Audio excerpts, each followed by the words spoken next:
والصلاة والسلام على أشرف المرسلين نبينا محمد وعلى آله وصحبه أجمعين ومن دعا بدعوته واستنى بسنته إلى يوم الدين. أما بعد فإن أصدق الحديث كلام الله وخير الهدى هدى محمد صلى الله عليه وسلم وشر الأمور محدثاتها وكل محدثة بدعة وكل بدعة ضلالة وكل ضلالة في النار. والسلام عليكم ورحمة الله. aje idan ba a manta ba mun karanta hadisi na farko cikin wannan littafin mai albarka 40 hadisi hadisin da yake da alaka da niyya da kuma bayanin wani bangare na hukunta abu guda biyu kawai muka manta wanda bi magana akan sa ba a jiya kuma yana da muhimmanci. Abu na farko at-talaffuz bin niyya, shin ana bukatar idan mutum ya tashi niyya sai yayi lafazi da ita da baka, misali yace nawaitu ada'a salati az-zuhri ko nawaitu ada'a salati al-asri ko nawaitu sawm ramadan. Baya halatta da mutum ya ce zai lafazi da niyya abu ne a zuci, har ma da dama daga cikin malamai sun ba da fatawar cewa yin lafazi da niyya wannan bid'a ne. Da haka da zaran ka zo sallah ko ka zo azumi, abinda ake bukata kudurcewa a cikin zuciyarka irin sallar da zaka yi, azhar ce ko la'asar ce, sannan wannan azhar din zaka yi ta ne kai kadai ko a bayan liman kake, sannan qada'i ne ko ada'i ne, wannan duk zaka labarta ma zuciyarka wannan, ba sai bakinka ya furta haka ba. Da niyyar azumi, da niyyar aikin haji, da niyyar sallah, da kowace irin niyya ba a furta ta da baka, ana kudurcewa ne a zuci, shikenan magana ta tare. Da ka kudurce niyya a zuci sai kai kabbara, shikenan ka shiga sallah. Ina fata an fahimta. Abu na biyu shine muqarana na niyya. Malamai suna yin bayani dangane da wujubul muqarana ko jawazul muqarana. Me ake nufi da wujubul muqarana? Ya zanto da niyyar da ibadar sun hadu da juna lokacin da za ka fita cikin ibada. Ma'ana shi yasa ma a malikiyance suke cewa niyyar sallah sharadin ta shine ka yi muqarana da takbiratul ihram, wa shurutun niyyati muqaranatuha bi takbiratul ihram. Me suke nufi da wannan? Suna nufin lokacin da ka zo za ka yi azhar ka fuskanci gabas, bakinka na cewa Allahu akbar, zuciyarka na kudure irin sallar da za ka yi, azhar ce ko la'asar ce, qada'i ce ko ada'i ce, kai kadai ne ko a bayan limami ne. Bakinka na furta Allahu akbar, zuciyarka na kudure da me? Niyya. To shine muqarana din da suke nufi. To wannan muqarana din shin wajibi ne dole sai an yi ta, ko kuma na iya gabatar da niyya a zuci sannan in yi kabbara? To a hakikanin al'amari shine in ka gabatar da niyya a zuci sannan kai kabbara, sallar ka tayi. In ka takuta niyya da kabbara, sallar ka tayi. Abinda ba zai yi ba shine kai kabbara sannan kuma daga baya ka shigar da niyya. Ta'khirun niyya ne takbir, wannan ba zai yi ba. Ina fatan kun fahimta da kyau. To wannan kadan kenan daga cikin abin da yake da alaka da wancan hadisi, sai kuma lokacin da duk dangantakar magana ta kama a sake mai ta wani abin. A yau za mu tafi kan hadisi na biyu. الحديث الثاني عن عمر بن الخطاب رضي الله عنه أيضا قال: بينما نحن جلوس عند رسول الله صلى الله عليه وسلم ذات يوم إذ طلع علينا رجل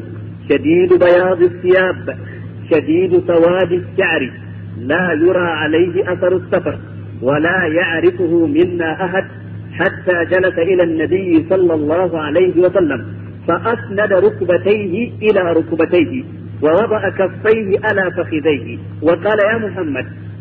أخبرني عن الإسلام. فقال رسول الله صلى الله عليه وسلم: الإسلام أن تشهد أن لا إله إلا الله وأن محمدا رسول الله، وتقيم الصلاة وتؤتي الزكاة وتصوم رمضان وتحج البيت إن استطعت إليه سبيلا. قال: صدقت. قال: فأجبنا له يسأله ويصدقه. قال: فأخبرني عن الإيمان. قال: أن تؤمن بالله وملائكته وكتبه فإن لم تكن تراه فإنه يراك.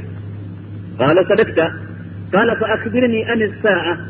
قال: ما المسؤول عنها بأعلم من السائل. قال: فأخبرني عن أماراتها. قال: أن تلد الأمة ربتها وأن ترى الخفاة العراة العالة رعاء الشاء يتطاولون في البنيان. ثم انطلق فلبث مليا ثم قال لي: يا عمر، أو رواية فلبثت مليا ثم قال لي: يا عمر، أتدري من السائل؟ قلت: الله ورسوله أعلم. قال: هذا جبريل. أو رواية فإنه جبريل أتاكم يعلمكم دينكم. wannan hadisi na biyu ma da yake an Umara an Umar bin al-Khattab radiyallahu anhu aidan haka shi ma an karɓo shi daga Umar dan Khattab yadda hadisin farko yake daga Umar haka wannan hadisi na biyu ma an karɓo shi daga Umar dan Khattab kuma kar ku manta cewa a cikin falala a musulunci Umar dan Khattab shine na biyu mutum na farko shine Sayyidina Abubakar mutum na biyu shine Umar dan Khattab har a cikin falalarsa annabi ke cewa da a baya na za a samu annabi da ya zama Umar dan Khattab kuma yake cewa a can a cikin al'ummar da suka gabata akwai muhaddasuna abinda ake nufi da muhaddasuna waɗansu mutane da suke da baiwa na ilhama da Allah zai kimsa musu yin wani abu a cikin zuci sai wannan abin ya dace da shari'ar Allah da ya saukar kan annabi cikin annabawansa yace inda za a same su cikin al'umma ta to da Umar ne zai zama ki in ji annabi sallallahu alaihi wasallam amma tunda babu su a cikin wannan al'ummar sai ba sa Umar ba da za a samu da Umar ne sune muhaddasuna Umar dan Khattab yace bainama nahnu julusun inda Rasulullahi sallallahu alaihi wasallam lafazin bainama zarf zaman ne yana fa'idantar da wato cewa yayin da ko a wani zamani fitibus muna zaune wurin annabi sallallahu alaihi wa sallama zata yaumin a wata rana iz tala'a alaina rajulun sai wani mutum ya bayyana gare mu tala'a bi ma'ana zahara sai kawai ga wani mutum ya bayyana ba mu san daga inda yake ba ba mu san daga wani gari yake ba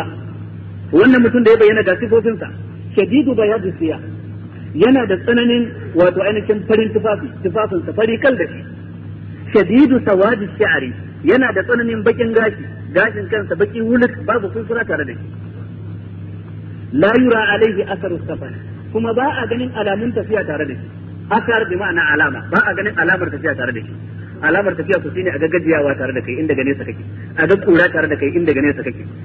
an gane ku la yura alaihi asaru safar wala ya'rifuhu minna ahadun kuma cikin mu babu wanda ya san shi wannan duk karshen abin mamaki ya kare a nan gurin domin yankin Madina yanki ne na Sahara inda daga wani gari ya zo daga wani kauye ya zo to dole a ga alamar tafiya tare da shi kamar kura kamar gajiya ko a ganci da doki ko da alfadari ko da rakumi amma har kawai aga ya zo ga tafafin safari kalba abin da ya taba ki ga gashin kansa baki huluk ba alaman kura wanda ya nuna kenan bako ne amma kuma gashi ba alaman tafiya me yasa ya suka ce bako ne suka ce la ya'rifuhu minna ahad a cikin mu ba wanda ya san shi da mazaunin Madina ne mun san kowa duk kowa ya san kowa a lokacin a Madina ba wani babban gari bane ba karamin gari ne zaka iya kirge gidajen cikin danganan lokaci hatta jalasa ila annabi sallallahu alaihi wa sallam wannan mutum da yazo baya ruwan shi da kowa cikin mu sai ya zarce hatta jalasa har ya zauna ila annabi sallallahu alaihi wa sallam ya zuwa ga annabi kusa da annabi da mun tabbata gare shi domin lafazin ila abin da yake nuna wa kusanci har sai da ya kusanci inda annabi ke sai ya zauna fa asnada rukubatayhi ila rukubatayhi ya jingina gwiwoyinsa guda biyu ila rukubatayhi zuwa ga gwiwoyin annabi sallallahu alaihi wasallam wani irin zama za a yi wanda zai bada wannan damar zama ne na harde ko an san harde zaman da malamin nan yayin gefe shine mutum ya tattara kafafunsa haka a tsakiya ga guwar sunan ga guwar sunan idan wani ya zo gaban ka yayi irin wannan zaman gwiwarsa ta dama na iya taba gwiwarka ta hagu gwiwarsa ta hagu na iya taba gwiwarka ta ta dama fa asna da rukubatayhi ila rukubatayhi sai dinginar da gwiwoyinsa har suka taba gwiwoyin annabi sallallahu alaihi wasallam wa wada'a kaffaihi ala fakhidayhi ya daura tafukan hannunsa akan cinyoyinsa tafukan hannun wa akan cinyoyin wa ai dole tambaya ta zuwa can domin an kawo wakilin suna ba a bayyana suna ba to shi sai malamai suke maganganu daban-daban wadanda suka ce shi wannan bakon wa za a kaffaihi ya ɗora tafukan hannunsa ala fakhidaihi akan cinyoyin annabi sallallahu alaihi wasallam wadansu kuma suka ce a'a wa za a kaffaihi shi bakon ya ɗora hannayensa guda biyu ala fakhidaihi akan cinyoyinsa ba akan cinyoyin annabi sallallahu alaihi wasallam wanne zai fi dacewa da ladabi bako ne haka so ya zaka zo baka sani baka daura tafi wanne zai fi dacewa da ladabi da sanin ya kamata to da haka wadansu karin jayar da na karshe cewa shine zai fi dacewa da ladabi shine zai fi nuna halin ya kamata da yayi haka wakala sai yace ya Muhammad akhbirni an al-islam yace ba na labari game da musulunci an gane ko فقال رسول الله صلى الله عليه وسلم sai annabi sallallahu alaihi wasallam tabbata gare shi da shi al-islamu an tashhada an la ilaha illa Allah wa anna muhammadar rasulullah abu na farko kenan ko shaidawa ba abin bautawa bisa ga cancanta sai Allah kuma shaidawa cewa annabi Muhammad sallallahu alaihi wasallam manzon Allah ne ma'ana ka yarda ba wanda yake cancantar abauta masa a ban kasa sai Allah ko da an bautawa wani wanda ba Allah ba to wannan wani bai cancanci bauta ba an jingina abu ne zuwa ga wanda bai dace da shi ba kuma ka yarda babu wanda zai kawo yadda za a yi bautar sai annabi Muhammad sallallahu alaihi wasallam dan shine ma'anar cewa manzon Allah din idan ka dauki samfurin bauta a wurin wani ba a wurin annabi ba kamar baka yarda da manzancinsa ba ko ka rigewa manzancinsa karfi domin dukkan wani abu da yake sunansa ibada ko bauta wanda za a nemi kusancinsa dole ne zanto annabi ya koyar da shi in ba annabi ya koyar da shi ba ya zama shirki duk wanda aka nada ya kawo wani abu na falala wanda ba annabi ya zo da shi ba kamar an raba aikin annabi an ba wannan mutumin rabi kamar ana nufin annabi bai iyar ba gaba ɗaya ya rage wani abu mai falala bai sanar ba an samu wani yanzu ya zo yana karawa mutane wani abu na overtime wanda ba haka suke samu overtime wai overtime to baka ji mun sace baralla bai na overtime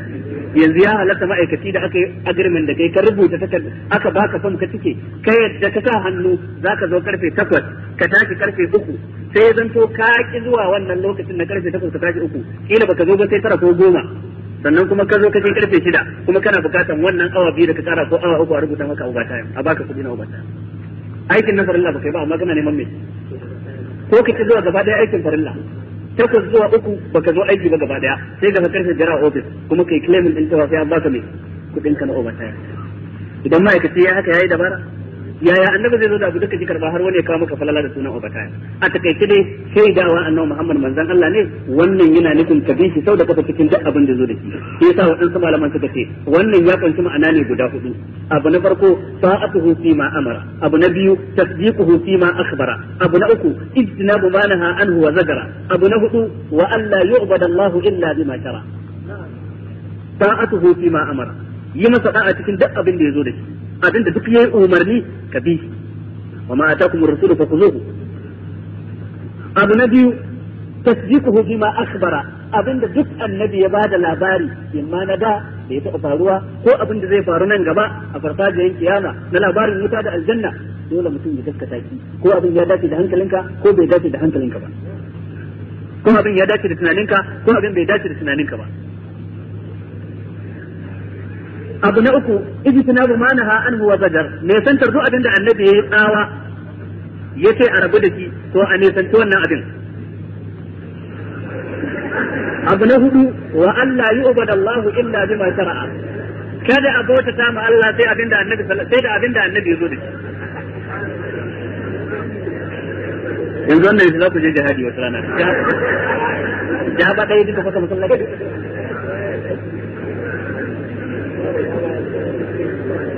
to wannan shine ke dawa cewa annabi Muhammad sallallahu alaihi wasallam manzon Allah ne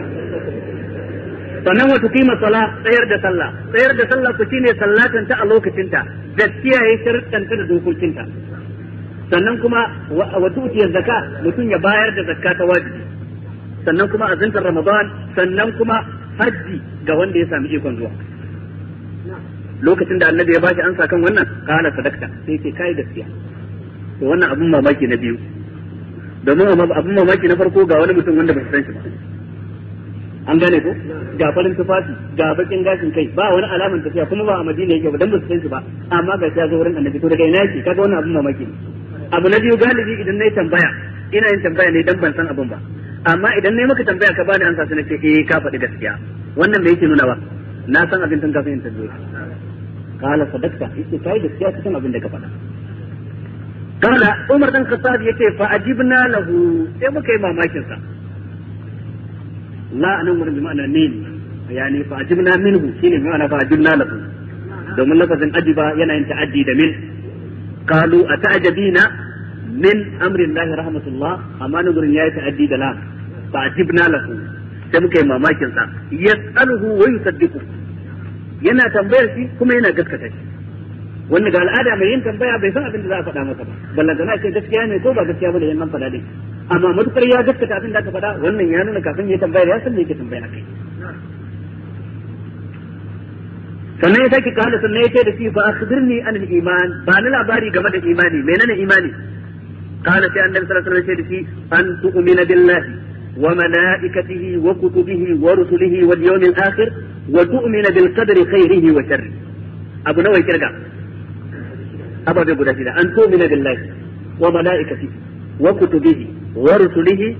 واليوم الآخر وتؤمن بالقدر خيره وشره. wannan sune shari'a wato rukunin imani guda shida.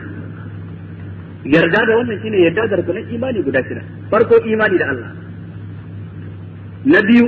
imani da mala'ikunsa wa mala'ikatihi. Na uku wa kutubihi, imani da littattafansa. Na hudu wa rusulihi, manzannin da ya turo. Na biyar wal yawmil akhir, yin imani da ranar tashin kiyama. Na shida wa tu'minu bil qadri khairihi wa sharrihi. Waɗannan rukunai yadda suke a nan gurin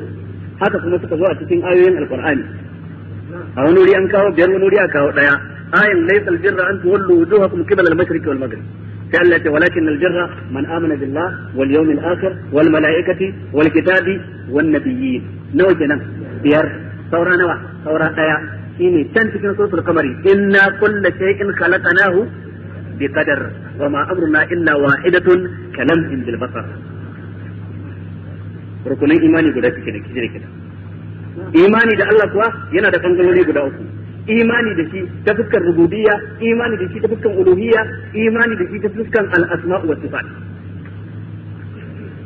Idan aka ce rububiyya, kai imani da Allah ta fuskar ayyukansa, ya kaɗaita da dukkan dangogin ayyukansa, kashewa, rayawa, arzikawa, talautarwa, bayar da mulki ko face shi, bayar da dukiya ko face ta, bayar da haihuwa ko hana haihuwa din, kawo dare kawo rana, saukar da ruwan sama, fitar da tsirrai, bayar da tattalin arzikin kasa, duk wannan aiki ne nawa? Aiki na Allah shi kadai, babu mai kowa cikin bayi. Domin sama da kasa mallakar sa, sama kuma daga nan ruwa ke zubowa, kasa kuma ita take fitar da tsirrai, kuma kasa din nan ita ce take taskance ruwa din, bayan ruwa ya tafi ya kayar da su kamun amfana da ita, sauran kuma sai a taskance shi a kududdubai a waɗansu koramu dan saboda mai noman rani ne shi, sauran kuma a shigar da shi cikin kasa in bukata ta tashi sai mu haƙa rijiya sai mu fito da shi dan mu sha. Alam tara anna Allah anzala minas sama'i ma'an fasalakahu yanabi'a fil ardi. Ubangiji da ya saukar da ruwa ya kosar da kasa ta sha ta koshi ta bayar da tsirrai, sauran fasalakahu yanabi'a sai ya nutsar da shi ya shigar da shi yanabi'a a idanu na ruwa a mare na ruwa, idan ka haka rijiya sai ya fito ka amfana da shi. Wata taska ce a saka ta musamman Ubangiji ya ajiye mana. To yarda da Allah ta fuskar kaɗai ta a irin waɗannan ayyuka shine yarda da shi ta fuskar rububiyya. Na biyu yarda da shi ta fuskar uluhiyya. Abinda ake nufi da yarda da shi ta fuskar uluhiyya, babu wanda zaka bauta ta mace shi. Dukkan wani dangi cikin dangogin bauta haƙƙi ne na Allah shi kadai, wani wanda ba Allah ba baya cancanta a bauta masa. Wani nan ko da mala'ika ne ko da manzo ne cikin manzanni, ballantana wanda bai kai darajar mala'ika bai kai darajar manzanni ba. Fuska ta uku shine kadai ta shi ta fuskar sunayensa da sifofinsa, al-asma'u wa sifat. Dukkan sunan da yake na Allah ne shi kadai yake banta da shi, dukkan siffar Allah shi kadai yake banta da ita, wani baya kama da shi. To kuma ta suna da sifa dukkansa ba da tunaninmu ne za mu sanya wa Allah sunan da ya dace da shi ba da tunaninmu ne ba za mu jingina masa sifa ba, a'a sai da abin da nassin Qur'ani ya tabbatar ko nassi ingantacce na hadisin Annabi ya tabbatar. Duk abin da aya ta tabbatar a matsayin suna na Allah ko sifa na Allah, duk abin da ingantaccen hadisi ya tabbatar a matsayin suna na Allah ko sifa na Allah, wajibi ne mu yi imani da shi, ba za mu karyata ba za mu karkatar da ma'anar wannan kalmar ba, ha kawai dan ba ta dace da zuciyar mu ba. To wannan shine an tu'mina billahi. Daga nan wa mala'ikatihi sai mutum yayi imani da mala'ikun Allah. Mala'ikun Allah mutum zai imani da su ijmalan, yayi imani da su tafsilan. Abinda ake nufi da su imani, ayi imani da su ijmalan, imani da su a dunkule, shine akwai waɗansu siffofi da dukkan mala'iku sun yi tarayya a kansu. Ka yadda da wannan siffofin kamar da nassoshi na Qur'ani ko na hadisi suka tabbatar. Daga cikin wannan mala'iku ba a siffanta su da cewa maza ne ko mata, kamar yadda mu a cikin yan adam akwai maza da mata, a cikin dabbobi akwai maza da mata, kamar yadda a cikin aljanu akwai maza da mata. Su mala'iku ba haka bane ba wannan jinsi ɗaya ne, babu mata cikin su. An fahimci wannan? Sifa ta biyu, mutum ya yadda mala'iku wani runduna ce mai tarin yawa wanda babu wanda ya san yawan sa sai Allah. Wa ma ya'lamu junuda rabbika illa. Sifa ta uku, mala'iku Ubangiji ya ba su ƙarfin jiki, ya ba su kuma girman halitta, suna da girman halitta suna da karfin jiki. Me ke nuna girman halittar su? Annabi yace na ga malaika Jibril a daren da aka yi Isra'i da ni, a wannan lokacin na ganci walahu tittuni atujana, yana da fuffuke ɗaya har guda 600. Kowane fuffuke ɗaya zai iya rufe sasannin sama ta yadda inda mutum zai ɗaga kansa ba zai hango sararin samaniya ba. Kaga halitta ce mai girma. Wannan na nuna girman su kenan. Abin da ke nuna ƙarfin su kuwa a turo mala'ika ya zo ya ɗauki gari ɗaya ya tumɓuke shi gaba ɗaya, ya hallakar da gari guda shi kadai, ko mala'ika ya tsawa gari guda ya narke, ko al'umma guda ta tafi babu ita. Wannan shi ke nuna ƙarfin su. Sannan sifa ta gaba, mutum ya yarda cewa duk inda mala'iku suke ba sa saba ma Allah. Dan Allah ta la ya'tuna Allah ma amarahum wa yaf'aluna ma yu'marun. Sifa ta gaba, mutum ya yarda mala'iku suna bauta ne tsantsa, bayan ba sa sabo to ko ba su zauna haka ba, bauta suke yi dare da rana. Yusabbihuna al-laila wan-nahara la yafturun. Innal ladzina inda rabbika la yastakbiruna an ibadatihi. Ko da lokaci bautar Allah subhanahu wa ta'ala suke dare da rana, ba sa gajiya. To wannan mutum ya yarda da mala'iku ijmalan cewa akwai waɗansu bayi waɗanda su jinsi guda ne, ba a siffanta su cewa maza ko mata, sannan kuma wannan bayin suna da tsananin yawan da ba wanda ya san yawan su sai Allah, sannan kuma wannan bayin ibada suke yi kullum, sannan kuma ba sa saba ma Allah, sannan kuma suna da ƙarfi, sannan kuma suna da girman halitta. Wannan siffa ce ta dukkan mala'iku, mutum zai imani da mala'iku a jumulce a haka ba tare da tantance sunayensu ba. Kashi na biyu shine kai imani da su tafsilan. Abinda ake nufi da imani da mala'iku tafsilan shine dukkan wanda nasin Qur'ani ya tabbatar da shi ko hadisi ya tabbatar da shi, aka faɗe shi da aikin sa, to sai kai imani da shi da wannan sunan nashi da aikin sa. Kaman Jibril sunan sa ya zo cikin Qur'ani, Mika'il sunan sa ya zo cikin Qur'ani, man kana aduwwan lillahi wa malaikatihi wa rusulihi wa Jibrila wa Mikala ko wa Mika'ila ko wa Mika'ila fa inna Allaha aduwwun lil kafirin. Kaga nan an faɗi Jibril, an faɗi wa Mika'il. Me aikin Jibril? Zuwa da wahayi. Sai kai imani da akwai wani mala'ika sunansa Jibril, yana da aikin da aka kallafa masa shine kawo wahayi. Kai imani da akwai wani mala'ika sunansa Mika'il, aikin da aka dora masa shine wato koro iskan da ke dauke da girgije na ruwan sama, zubar da ruwan sama da kuma fitar da tsirrai, shine aikin da aka dora masa. Sannan kuma akwai mala'ika mai suna Israfil.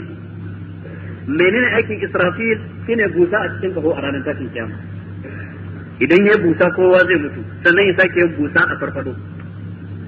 Wa nufiqa fi suri fa sa'ika man fis samawati wa man fil ardi illa man sha Allah. Thumma nufiqa fihi ukhra fa idha hum qiyamun yanzurun. Ai busa ɗaya duk wata rai sai ta mutu illa man sha Allah, sai wanda Allah ya so. Waye wannan da Allah ya so din? Ni dai ban sani ba. Ni ban sani ba. Domin Allah bai faɗe shi ba, manzon sa cikin hadisi bai faɗe shi ba.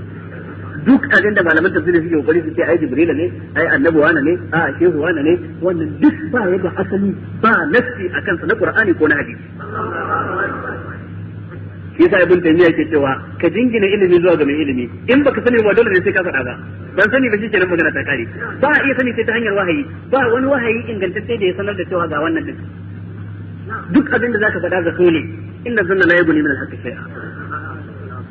Yace tunda annabi kansa an masa tambaya wani lokacin yayi tawaffufi, yace za a yi dusa ranar tashin kiyama, in fito daga cikin kabari, ina fitowa ni ne farkon wanda kasara ta sage ya fito, ina fitowa sai in ga annabi Musa yana rike da gwafa daya ko dirka daya ko fila daya daga cikin filolin al'arsh.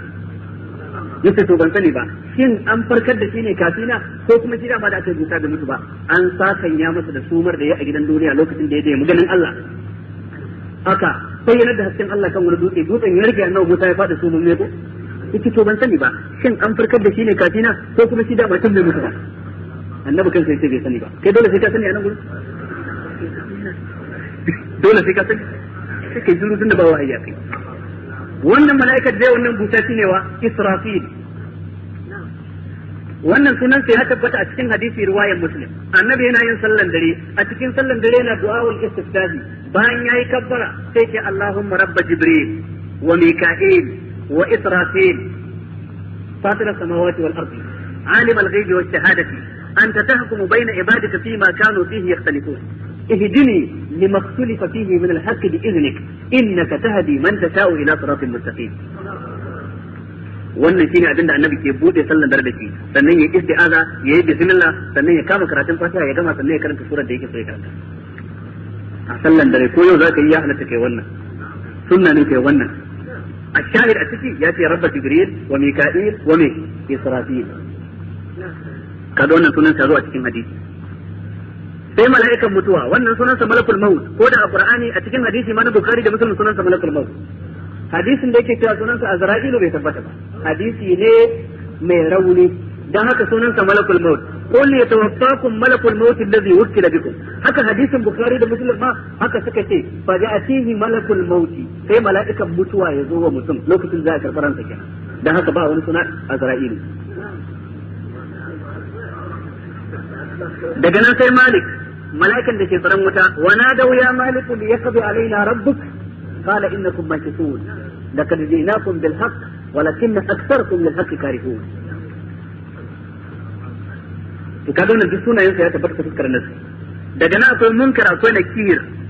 akwai hadisi ingantacce riwayar Abubakar ibn Abi Shayba ya tabbatar da sunayen masu tambaya a cikin kabari guda biyu to kaga duk mala'ikan da sunansa ya zo da aikinsa to wajibi ne ka san wannan sunan nashi kamar yadda nasu ya kawo ka kuma san aikinsa amma dukkan mala'ikan da ba ambaci sunansa ba ko aikinsa sai dai ka yi imani da shi a kashin farko na imani da muka faɗa a jimilce a dunkule cewa dai yana da siffofin da sauran mala'iku suke da su irin wanda muka ambata a baya kaga al-imanu bil mala'ika yantasimu ila al-imanu bihim ijmalan wal imanu bihim tafsilan to haka imani da littattafai ma haka yake ijmalan da tafsilan ijmalan kowane annabi ya zo da littafi ba wani annabi da Allah ya turo ba sai ya zo da littafi tafsilan kuma Allah ya ambata mana guda hudu kacal cikin littattafan nan sune ne wato zabura ta annabi Dawud at-taura ta annabi Musa linjila ta annabi Isa sai qur'ani na shugaban halitta annabi Muhammad sallallahu alaihi wasallam banda wannan sauran annabawa mun san dai an ba su littafi yaya sunan littafin ba mu sani ba babu kuma wanda ya sani dan nassin qur'ani bai faɗa ba hadisin annabi bai faɗa ba idan mutum bai tambaye ka wani littafi aka bai wa annabi Shu'aibu sai ka ce ban sani ba wanne aka bai wa annabi Salihu ban sani ba wanne aka bai wa Hudu wanne aka bai wa Nuhu duk ban sani ba dan Allah bai faɗa ba manzon sa bai faɗa ba ya dai ce ya ba su littafi sunansa ba mu sani ba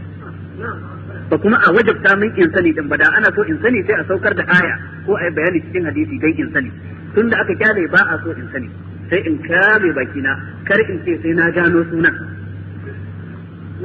tunda dai wahayi ya riga yanke tunda annabi ya bar duniya duk wani wahayi da zai zo wahayin shaitan ne amma dai wahayin da ke zuwa da sako tun da barin annabi duniya wahayi ya riga yanke haka imani da manzanni shi ma ya kasu gida biyu imani da manzanni a jumulce cewa ba wata al'umma face sai Allah ya turo mata da manzo wa in min ummatin illa khala fiha nadhir wannan domin kulawar Allah da bayansa kare bar su sakaka ba su san makoma ba sai turo musu da manzo amma manzannin da aka san sunansu wannan guda 25 ne wanda nufin Qur'ani ya tabbatar banda su sauran ba a san sunansu ba kuma a kallafa mana mu san sunansu galibin manzannin da muke samun sunansu a cikin littafin Isra'ilawa a ce Tambulu akwai wani annabi Hizkilu duk wannan Isra'iliya ce amma ka duba cikin Qur'ani an kawo maka sunayen manzanni ga sunan gurin a cikin tilka hujjatuna cikin suratul abin an kawo maka wato har guda 18 a jere cikin tilka hujjatuna atanaha ibrahima ala qaumi narfa'u darajatin man nasha inna rabbaka hakimun alim wa wahabna lahu إسحاق ويعقوب كلا هدينا ونوحا هدينا من قبل ومن ذريته داود وسليمان وأيوب ويوسف وموسى وهارون وكذلك نجزي المحسنين وزكريا ويحيى وعيسى وإلياس كل من الصالحين وإسماعيل واليسع ويونس ولوطا وكلا فضلنا على العالمين ساتكف أن أجلي ثورا كما ذاك ذيك الناس أو أن سورة لندبن أتكلم القرآن من جرما إنك هذا 25 سو أكا أنبتسونا سدن كثني sauran ubangiji ya ɓoye maka su bai so ka sani ba sai dai kawai kai imani cewa duk al'umma da su zo ban kasa lalle an turo musu da musu to kaga kuma imani da su ijmalin imani da su tafsilan wal yawmil akhir mutum ya imani ranar tashin kiyama ranar lahira kuma shine ranar karshe ranar da idan ta zo wato ainihin za a yi sakamako ga bayi za a kididdige ayyukan bayi za a yi sakamako ga aljanna ga wanda ya awa Allah biyayya za a yi sakamako ga gidan wuta ga wanda ya saba ma Allah ta'ala وتؤمن بالقدر خيره وشره إيماني لقدره ما يمكن في الإيمان لقدره imani da kaddara ya kunshi ababai guda hudu ne in kai imani da su a dunkule su ne za su baka yi imani da kaddara. Abu na farko cikin guda hudun shine ilimi, cewa ubangiji ta'ala ya san dukkanin halittunsu da ayyukansu da inda za su zauna da kwanakin da za su yi da sana'o'in da za su yi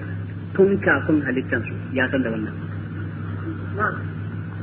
Abu na biyu, ubangiji ya rubuta duk kai kawo din da halittansa za su yi, ayyukansu, soja da ɗan sanda da ɗan kasuwa da malami da ɗan makaranta, wannan tun kafin a halittu duniya da shekara 1000 ya rubuta wannan ya aji kamar da hadisi ya nuna. Abu na uku, mashi'a ta Allah. Abinda ake nufi da mashi'a, ganin damar Allah. Ba abin da zai faru a cikin duniyar nan na mutuwa ko na rayuwa, na ɗaukaka ko na kaskanci, na cuta ko na lafiya, face sai Allah ya ga daman faruwarsa. Domin mulkin Allah ya sha bamban da mulkin sauran jama'a. Mutane ne za su ga abu ya faru cikin mulkin su ba su so ya faru ba, kuma dole su ganci ya faru. Sai ta fama da kungiyoyin adawa su rufe su ai tarkici da inna dai ko arfa da zai. Ubangiji ta'ala wato babu wani abin da zai faru cikin halitta face dan ya ga dama ne. Abu na hudu, ubangiji subhanahu wa ta'ala shi ya halitti ayyukanmu tun kafin mu, ma'ana dukkan abin da mutum zai aiwatar na dangin alkhairi ko kishiyan alkhairi, ubangiji subhanahu wa ta'ala ne ya halitti wannan abin. Sai dai kai dan adam an baka zabi na kai alkhairi ko kai sharri. Inna hadainahu sabila imma shakiran wa imma kafura. Baka kafa hujja ranar tashin kiyama kace ai Allah ya riga ya kaddara zan yi kaza tun lokaci kaza, dan haka in ya so in yi da'ar zan yi, in ya so in yi sako shi ne ya ga dama, ni ba ni da zabi. Ba za ka ce wannan ba. Duk ko wanda ya ce wannan, zo samu bene mai hawa biyu, ka tsora tsani ya tattakala ya hau, idan ya hau sai ka cire tsanin ka ce to sauko ba tsani, idan Allah ya ga dama ka karye, in ya ga dama ka sauka lafiya, kamar yadda gashin tunkiya idan an ji hoji ba abin da zai same zai da wannan. Dole sai ka kawo tsani ko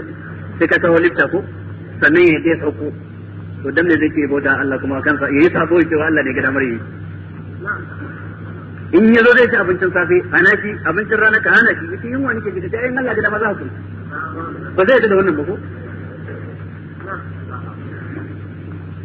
To dan haka imani da kaddara shine yin imani da wannan ababai, cewa lalle ubangiji ya san abin da halitta take ciki tun kafin halitta ta din, kuma ubangiji subhanahu wataala ya rubuta haka, kuma ubangiji subhanahu wataala ganin da masa ne abin da duk ke faruwa a gidan duniya, kuma ubangiji subhanahu wataala wato ainihin shine ya halitti mu da kuma ayyukan mu gaba daya.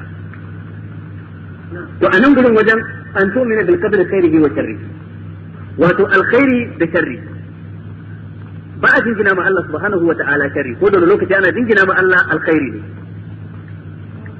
An gane ko? Dan haka cikin kudin Allahumma malikal mulki tu'til mulka man tasha wa tanzilul mulka mimman tasha wa tu'izzu man tasha wa tuzillu man tasha bi yadikal khair. Sai ce innaka ala kulli shay'in qadir, bi yadikal khair. Ya ce wa sharru.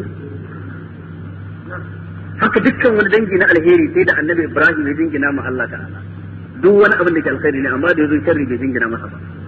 Yake allazi khalaqani fa huwa yahdin wallazi huwa yut'imuni wa yasqin. Sai ta ne wa idza maridtu fa huwa yashfin. Ya dingina ma Allah halitta, yake allazi khalaqani. Ya dingina masa siriya, yake fa huwa yahdin. Ya dingina masa siyarwa, yake wallazi huwa yut'imuni. Ya dingina masa shayarwa, yake wa yasqin.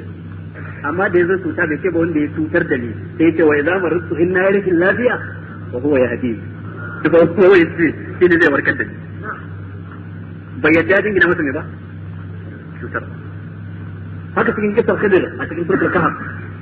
duk dangin alkhairi sai da ya dingina ma Allah, amma abin da yake aibu ne sai dingina ma kansa. Kun san Khidir da Annabi Musa ya je wajen sa yace zai tafiya da shi, to in mun yi tafiya da abin da kaga nayi karka tambaya. Ana tafiya sai ya ga jirgin ruwa suna ciki, sai ya tsula jirgin ruwan nan Yahudi. Yace a karkata hali tuburika alaha. Sai ka zo ka huda jirgin ruwa dan ka halaka ka dalilin da mutane cikin ruwa. Ina karje tafiya ne. Sai ce to ban faɗa maka ba cewa karka yi mun tambaya in ka gana wani abu. Sai ce la tu'akhidni bima nasit wa la turhikni min amri. Kar ai mantuwa ce, kar ka kama ni da abin da nayi mantuwa. Nan gaba dai ba zan sake ba. Aka yi gaba sai ga wani yaro karami yana wasa. Sai Khidir ya kama yaron ya kashe shi. Sai Annabi Musa ce da shi, a qatalta nafsan zakiyatan bi ghairi nafs. Ka kawai ran da bai taɓa yin laifi ba ka zo ka kama ka kashe. Ba tare da ya kisan kai ba, laqad ji'ta shay'an nukura. Lalle ka zo da wani abu mamaki, ka zo da wani abu da ya zaka haka. sai annabi Musa ya ce alam aqul laka innaka lan tastati ama iya sabra ban ce ba dama kai ba za ka iya hakuri ba wajen tafiya da ni sai annabi Musa ce in sa'altuka in sai in ba'daha fala tusahibi kad balagta bil ladun yuzur yace daga yanzu in na sake tambayar ka kar ka yadda kai tafiya tare da ni ka sake ni saki uku in yi tafiya to sai suka je gaba suka je wani gari suka nemi a ba su masauki a karɓi bakuncin su aka ki karɓan bakuncin su sun fita bayan gari sai aka zo ga wata katanga za ta faɗi da kidire da katanga za ta faɗi sai rugo a guje ya zo ya kare katangan nan ya hana ta faɗuwa to annabi Musa kuma ya mutane sun hana mu masauki sun hana mu abinci katanga za ta faɗi kaje kare amma da sai wanda yasa kai haka sai yayi dabara kasa annaba suna da hikima sai ya dabara ke laushi ita latta kafta alaihi ajra inda kaga dama da sai ka ce a baka lada wannan aikin da ke da shi kuma ya gane tambaya ce yi abin da yake nufin me yasa kai haka ba tare da ka karɓi lada ba amma sai kawo abin da kalla laushi ita latta kafta alaihi ajra shi ko tun da shi ma ya gane annabi ne sai ce haza shiraku baini wa baini سأنبئك بتأويل ما لم تستطع عليه صبرا سيتك بدا بياني أما السفينة فكانت لمساكين يعملون في البحر فأردت أن أعيبها وكان وراءهم ملك يأخذ كل سفينة غصبا وأما الغلام فكان أبواه مؤمنين فخشينا أن يرهقهما طغيانا وكفرا فأراد ربك أن يبلغا أشدهما ويستخرجا كنزهما رحمة من ربك وما فعلته عنه أدوى قسم أبن لي فتح ya zana mata yace kaga wannan abin da yasa kaga wato naƙuda jirgin ruwa wannan ta waɗansu talakawa ne suna amfani da ita dan ciyar da kansu da ciyar da iyalinsu ga wani azzalumin sarki in ya da jirgi mai kyau sai ya kwace to shi yasa na huda dai idan ya zo ya ganshi da aibi ba zai kwace ba in ya tafi zai gyara kayan wancan yaro kuwa ubangiji subhanahu wataala ya sanar da ni yaron zai zama in ya rayu zai zama kafiri in ya ci gaba da zama haka iyayensa suna matukar son shi zai rinjaye su akan kafirci sai ubangiji ya fifita a karɓaransa a ba su wani ɗa na gari mai ɗa'a wancan katanga da kaga na kare ta kuwa gini ne na wani mutum dattijo ya riga ya mutu ya bar yara marayu kanana a karkashin katangar ya sa musu taska ta dukiya mai yawa an kaddara ba yanda za a jaddada gidan wannan katanga har sai da lokacin da yaran suka girma in sun zo tonewa domin su sa harsashin gini sai su ga taskar mahaifinsu lokacin sun girma sun yi ware wani ba zai kwace musu yanzu in na kyale katangar ta faɗi wani ne zai zo gyara musu katangar in ya zo wajen harsashin gini ya tona ya ga taskar nan zai ba su to sai na hana katangar faɗuwa don lokacin faɗuwa ta zai sai yaran sun girma to anan a shahid anan gurin da ya zo wajen safina sai ya ce kanin masakina wal mutum sai ce fa'aratu an aibaha amma da yazo wajen yaro sai ce fa'arada rabbuka an yabluga ashiddahu ubangiji ne ya so a can gurin anan gurin kuma ni ne na so tunda nan aihu ne ni ne na so a can tunda alkhairi ne Allah ne ya so shi dan ana jingina ma Allah alkhairi ba a jingina masa aibi kun fahimta to me yasa aka ce an tu'mina bil qadri khairihi wa sharri to shine aka ce gaba daya da alkhairi da kishiyansa din duk daga Allah yake sai dai shi Allah ba a jingina masa sharri saboda duk a cikin abin da Allah ya halitta babu sharri tsantsa an gane ku babu sharri tsantsa in ka ga sharri tsantsa to wannan sai dai dangane da shi dan adam amma ta fuskar ubangiji subhanahu wataala abin ba sharri bane ba yanzu da idan aka dora masa ciwon kai ta iya yi wani fuskance shi a matsayin mai sharri amma kuma ya tabbata cikin hadisi duk wanda aka tsara wata cuta ko kaya mutum ya taka za ka kankare masa ne zanubin sa kankare zanubi sharri ne ko alkhairi alkhairi amma duk da haka ba za ka so baka yi ni ka kwana kana zazzabi ko kana ciwon kai saboda me kai a gare ka sharri ne amma a wurin ubangiji sharri ne ba sharri ba to da haka ba a jingina ma Allah sharri saboda duk abin da ya halitta akwai wani alkhairi a boye wanda shi dan adam ba zai iya gano shi ba an gane ko wanda duk Allah ya azabta a nan gidan duniya dan saboda ya saba ma Allah shin wannan abin da Allah ya kama shi da shi na azaba zalunta sai ko adalci masa adalci kuma alkhairi amma shi tunda azaba ta hauka sa zai masa sharri an tu'minu bil qadri khairihi wa sharri qala sadaqta malaika yace da shi kai gaskiya qala fa akhbirni an ihsan yace ba ni labari menene ihsani qala an ta'budu Allah ka'annaka tarahu fa in lam takun tarahu fa innahu yarak ka bauta sama Allah kamar kana ganin sa dan in baka ganin sa shi yana ganin ka a wata riwaya an takhsha Allah ka'annaka tarahu wato ka tsoraci Allah kamar gashi kana ganin shi a gaban ka zai kama ka da azaba in ka saba masa fa in lam takun tarahu fa innahu yaraka duk da kai baka ganin shi yana ganin ka to wannan sune ababai guda uku annabi ya zana cikin wannan hadisi abu na farko al-islam, abu na biyu al-iman, abu na uku al-ihsan. Sannan sai ce da shi fa akhbirni an as-sa'ati, ba na labari game da as-sa'a. Idan aka ce as-sa'a ana nufin tashin kiyama. Qala sai annabi sallallahu alaihi wasallam yake da shi mal mas'ulu anha bi a'lama min as-sa'il. Wanda aka yi wa tambaya bai kuma tambayin sani ba. Abin da yake nufi ban san tashin kiyama ba. Domin sanin tashin kiyama al'amari da Allah yake banta da sanin yau da ne kiyama za ta tsaya. Ya dai tabbata cikin hadisi cewa a ranar juma'a ne za a tashi kiyama, amma wata juma'a mai zuwa ko ta wancan na gaba Allahu a'lam. Allah ne kawai ya san wata juma'a. Saboda haka ba wanda ya san ranar da za a tashi kiyama sai Allah ta'ala. يسألونك عن الساعة أيان مرساها قل إنما علمها عند ربي لا يجليها لوقتها إلا هو إن الله عنده علم الساعة وينزل الغيث فأنت يوجد تاسم القيامة ذيك في الله أرى بمعنى العلامة قال في النبي سيدتي أن تلد الأمة ربتها بيواتها يتي وتعنسم أورجي ديرتا أو رواية أن تلد الأمة ربها baiwa ta haifi ubangijinta. Malamai suka yi bayani me ake nufi da baiwa ta haifi ubangijinta, suka ce abinda ake nufi da wannan shine wato musulunci zai haɓaka ya buɗe garuruka ya ci su da yaki a kamo ku yangi mata da yawa, an gane ko, wanda har za a zo idan mutum ya zo ya auri baiwa ya yi sadaka da ita, ma'ana kai mutum kai ya samu baiwa ya yi sadaka da ita sai ta haihu, dan da ta haifa kaga ɗa ne, amma ita har yanzu me ce bawa ce. To an talid al-amatu rabbata hakim kaga shi ta ne ita kuma ta zo ne baiwa, shine waɗansu malaman suka fassara shi, ma'ana an talid al-amatu rabbata. Wa an tara al-hufata, kuma kaga al-hufata dan ina na al-hafi wanda yake tafiya kafan sa ba takalmi, al-hufata kaga mutanen da ke tafiya kafan su ba takalmi, al-urata kuma jam'i na al-ari mutumin da babu tufafi a jikinsa, imma ba tufafi gaba daya ko kuma tufafin bai wadaci jikinsa ba. Al'alata talakawa, domin daga al'aila ne. Allah ce wa wajenaka ailan ba azna, ail ma'ana talaka ke. Za ka ga mutane da suke da wannan sifa, ga su kafa su ba takalmi, ga su babu tufafin kirki, ga su kuma al'ala.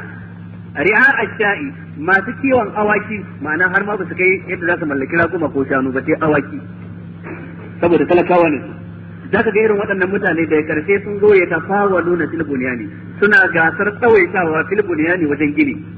Wannan yana so ya gini da ya fi wannan, wani na son katangarsa ta fita wane, wanda da su ne suke da wancan matsayin. In ka ga irin wannan ta faru, to kiyama ta kusa zuwa kenan. Hakan ya faru ko bai faru ba. Sun man talaka, bayan wannan mutum ya gama wannan tambayoyi, annabi ya gama bashi wannan amsa, sun man talaka, sannan sai ya tafi, sai ya tashi ya tafi. Sai ce falabistu maliyan, Umar dan Khattab kenan yace sai na zauna maliyan wani lokaci. Sun makala li, sannan sai annabi yace da ni ya Umar, ya kai Umar, a tadari man Isra'il, ka san kowaye wanda ya zo na wannan tambayar? Qultu, sai nace da shi Allahu wa rasuluhu a'lam. Allah da manzon su suka sani, amma ni ban sani ba. Kala sai annabi yace da shi hadha Jibrilu, a wata riwayan fa innahu Jibrilu, ai wannan mala'ika Jibril ne yazo yu'allimukum dinakum, dan ya sanar da ku addinin ku. Yayi tambayar ba dan shi ba sai dan ku fahimci menene musulunci, ku fahimci menene imani, ku fahimci menene ihsani, ku gane alamomin tashin kiyama. Dan ku yayi tambayar dan ku sani. Shi yasa sigar tambaya da ansa ɗaya ce daga cikin sigogi na yada ilimi tsakanin al'umma. Shi yasa Qur'ani yazo da ita da yawa, shi yasa kuma hadisan Annabi da dama zaka ga akwai alamar tambaya sannan kuma asanta su. To wannan riwaya haka take, haka Imam Muslim ya ruwaito, a wata riwaya da Tirmidhi ya ruwaito, a maimakon a faɗi al-Islam kafin a faɗi al-Iman sai aka fara faɗin iman sannan aka ambaci al-Islam daga baya. A wata riwayan daban kuma a wani wurin daga cikin inda Muslim ya ruwaito, da aka ambaci al-Islam ba a kawo al-Iman ba sai aka kawo al-Ihsan sannan daga ƙarshe aka kawo al-Iman. Dukkan su dai waɗannan ababai guda uku mataki ne daga cikin matakai na musulunci. Al-Islam shine farko, na biyu al-Iman martaba ta biyu, na uku shine al-Ihsan. Idan kuka lura a nan gurin an fassara mana musulunci da ayyuka na zahiri, ayyukan gabbai. Domin da aka tambaye annabi menene musulunci sai ya zana ababen da suke ayyukan gabbai ne. An tashhada an la ilaha illallah wa anna muhammadar rasulullah, wannan harshe ke furta wannan aji. tuqima salat gabbai ke yin sallah tu'ti zakat tasum ramadan wa tahujjal bayt wannan dukkan su ayyuka ne na gabbai waɗannan ayyuka kuma sun kasu kashi uku akwai wanda ake yi da jiki kadai akwai kuma wanda ake yi da dukiya kadai akwai wanda kuma da dukiya da gangan jiki ake yi wanda ake yi da jiki kadai kalmar shahada harshe ke furtata sallah gangan jiki ke yi azumi gangan jiki ke yi wanda ake yi da dukiya kadai shine zakka ta wajibi wanda kuma aka hada wani bangare na dukiya da jiki shine aikin haji sai kasance an mamaye dukkan ayyuka na zahiri domin dukkan wani aiki ko dai da gangan jiki da dukiya ko da dukiya kadai ko da gangan jiki kadai inda ayyukan ibada ne anan to sai aka fassara musulunci da cewa ayyukan zahiri sune me sune musulunci da aka zo fassara imani sai aka ambaci dukkan abin da yake kuduri ne na zuci itikadi ne aqida ce ta zuci al-imanu billahi wa malaikatihi wa kutubihi wa rusulihi wal yawmil akhir wa tu'minu bil qadri khairihi wa sharrihi wannan da azuci ne mutum ke kudurce wannan to shi yasa sai waɗansu malaman ke cewa lokacin da duk aka hada musulunci da imani a cikin hadisi ɗaya ko aya ɗaya to al-islam yana nufin ayyukan zahiri al-iman yana nufin me kuduri na zuci to al-ihsan shine shugaban su gaba ɗaya dan mutumin da ya je martabar ihsan ya kai martaba da ake bukatan bawa yayin yunkuri ya kai ta matsayin sa na mutum shi yasa al-ihsan duk inda yazo zaka ga ko an hada shi da musulunci ko an hada shi da imani dan shi ya mamaye su duka ko a hada shi da takawa bala man aslama wajhahu lillahi sai aka ce ne wa huwa muhsinun kaga sai aka hada al-islam da ne al-ihsan a cikin aya ɗaya wa man yuslim wajhahu ila Allah وهو محسن فقد استمسك بالعروة الوثقى ولله عاقبة الأمور to haka za ga an hada al-insan kuma da takawa wani lokacin hada shi da imani a wuri guda laysa alal ladina amanu wa amilus salihati junahum fi ma ta'imu idza mattaqaw wa amanu wa amilus salihat thumma taqaw wa amanu thumma taqaw wa ahsanu sai aka hada al-insan da al-iman wato a aya guda dan annama al-insan ya shafe su duka gaba daya ita ce martaba ta karshe to sannan kuma anan gurin wato kamar yadda na ta faɗa a waɗansu lokuta da suka gabata a waɗansu darussan da ba wannan ba cewa da al-iman da al-insan suna dangantaka da juna idan aka zo wani wuri aka ambata al-iman kadai to al-islam ya shiga cikin sa idan aka zo wani wuri aka ambata al-islam kadai al-iman ya shiga cikin sa amma in aka hada su biyu a aya guda ko su biyu a hadisi guda to al-iman yana cin gashin kansa al-ihsan yana cin gashin kansa sai zanto al-iman wato yana nufin kudiri na zuci al-islam kuma yana nufin me ayyuka na gabbai na zahiri